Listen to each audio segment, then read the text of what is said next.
All right. Hey, Facebook. Glad you are catching the replay. And if you're catching the replay, type in replay in the chat. Type in replay in the chat.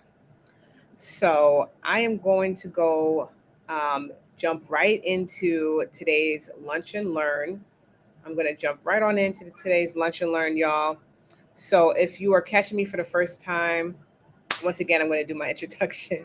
My name is Janice Fredericks. I am a retail strategist and beauty supply consultant. So I teach Black entrepreneurs, Black aspiring entrepreneurs, even if you have a 9 to 5, this is for you, right? How to get started with your own beauty supply store, get rid of your 9 to 5, start your own business, be the change that you want to see within this industry by creating your own beauty supply store within your own community.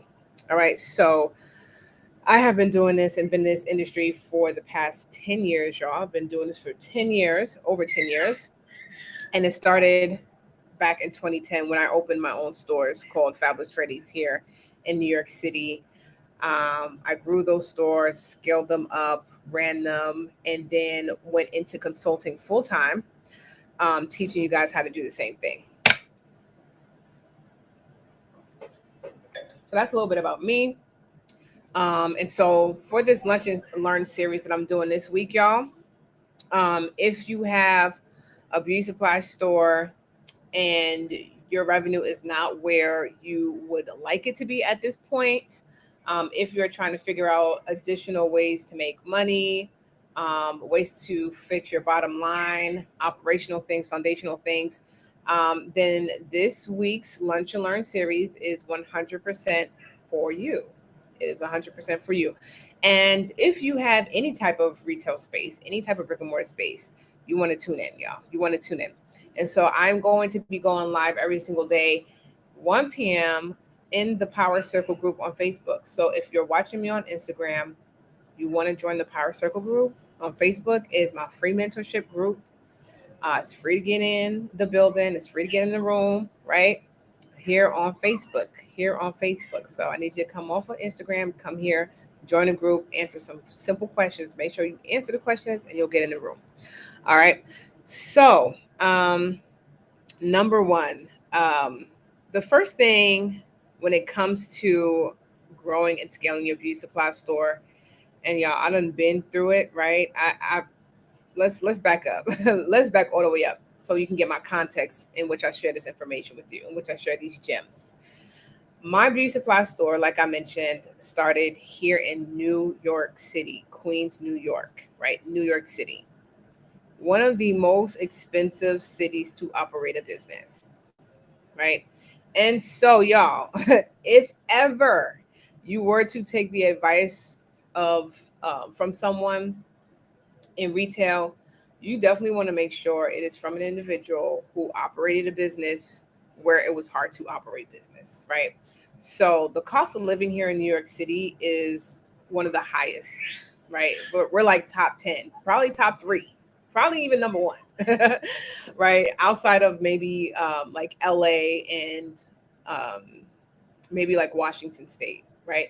It is so expensive to operate a brick and mortar business here in New York. And the second part of that is being able to not only operate a brick and mortar business, but having a retail store where the prices is going to be the same here as it is in Atlanta, as it is in the Midwest, right? The prices are typically the same across the board. And so when you are operating a business in a very expensive city, you want to make sure, or you definitely have to be more creative than the average person. And I knew that going into my store that I definitely had to make sure that I was 100% trying to figure out creative ways to generate additional income for my beauty supply business. Not only just generating additional income and revenue streams, but also figuring out creative ways to always have people in my store, to always increasing my foot traffic, to making sure that not only did I have consistent foot traffic, but I was paying attention to my customer retention rates and all that other stuff. I'm going to be talking about all of these different aspects throughout this week when we talk about growing and scaling your store. So again, if your store, whether you just started or your years in business, right? There's certain things that you can always do to pull different levers in your store. And if you've ever been to any of my conferences, the second day, I really try to focus a lot on growing and scaling your beauty supply store once you're in business. Once you're in business, it's all about staying in business. Because here's the thing, y'all. It is, and this is going to shock somebody. So hold on to your seat. It is actually easier to get started in beauty supply than it is to actually run the business and be consistent and stay open year after year after year after year after year. Like, for real. Like, if you pass the first year, congratulations. Second year, congratulations. Third year, fourth year, year 5, like, when I got to my 5th year of business, because, here in the United States, they say most American businesses fail within the first 5 years. So if you make it to year 5, there's a good chance you're going to make it, right? And so when I got to year 5, y'all, I was like, okay, I just need to get to year 5, because every single year it's almost like you trying to get to that finish line. So when I got to year 5, I was like, okay, when I get to year 5, I could breathe. And then I got to year 5, and let me tell you, I still couldn't breathe.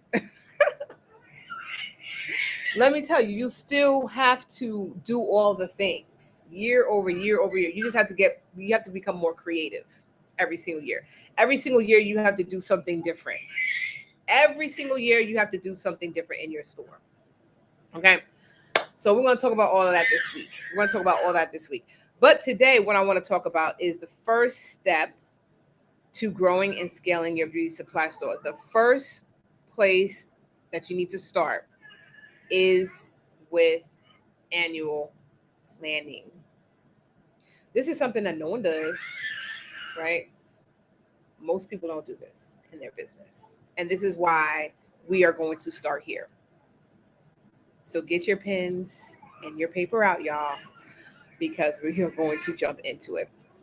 So annual planning is something I do with my clients who own stores every single year. We sit down during the 4th quarter and we do annual planning for the next year. Okay. Now, most people believe that when they first get started with the beauty supply concept, that all they need is the business plan to just get the money for their beauty supply store, and then that's it. They never revisit their business plan.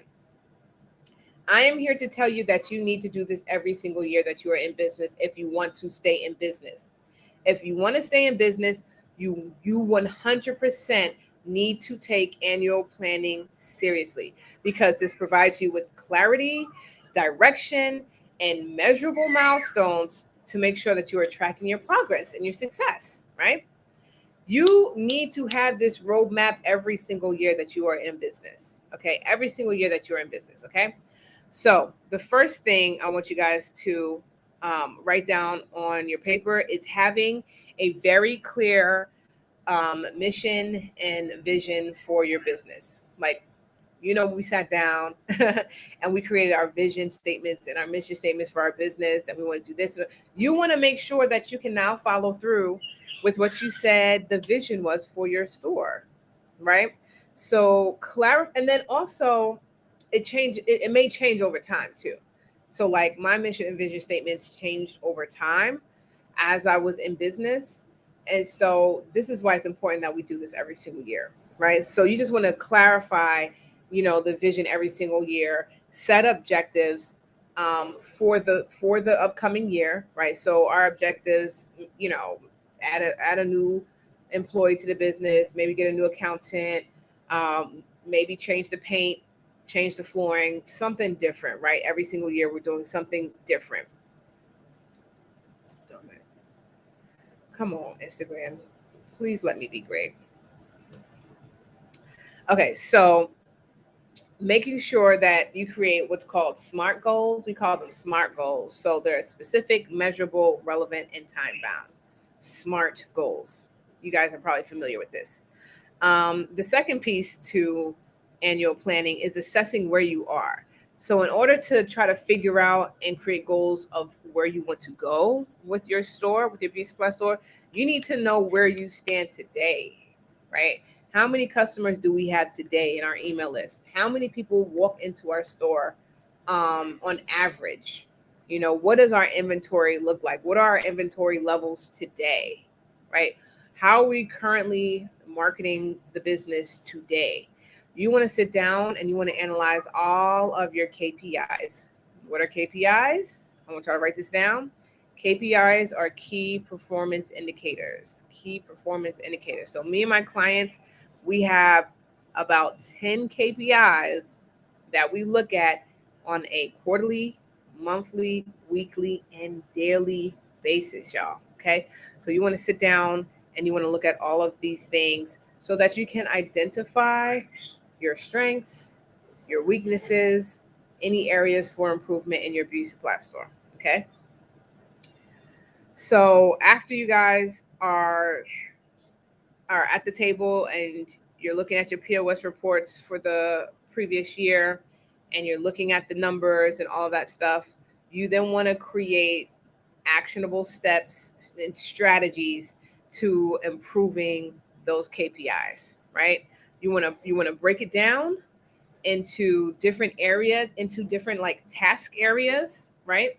So like I said, we have marketing, we have inventory management, we have all of these different areas in your store.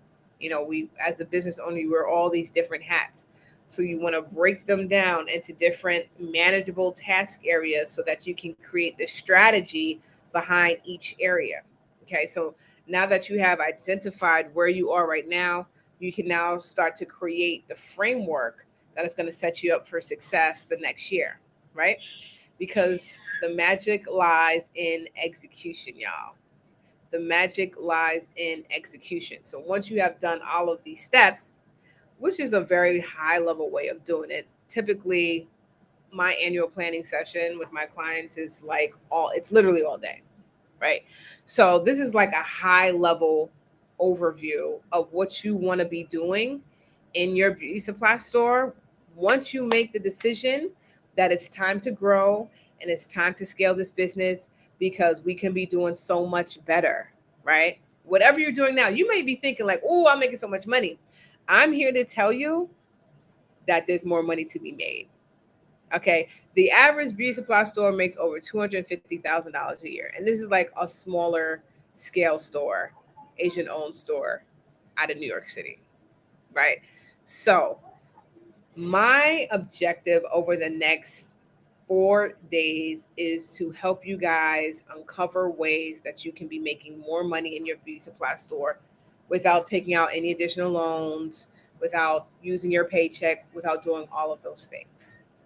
So, if you are interested in that, which you should be, I want you guys to meet me here tomorrow at 1 p.m., where I will be going through step 2 of how to scale and grow your business into a bankable beauty supply store. If you guys enjoyed this, give me some hearts. Leave me a comment, please, in the chat, because as y'all know, my love language is words of affirmation. So leave your girl a comment if you enjoyed this first step, and I will see you guys back here tomorrow at 1 p.m. Have a good one. Enjoy the rest of your day.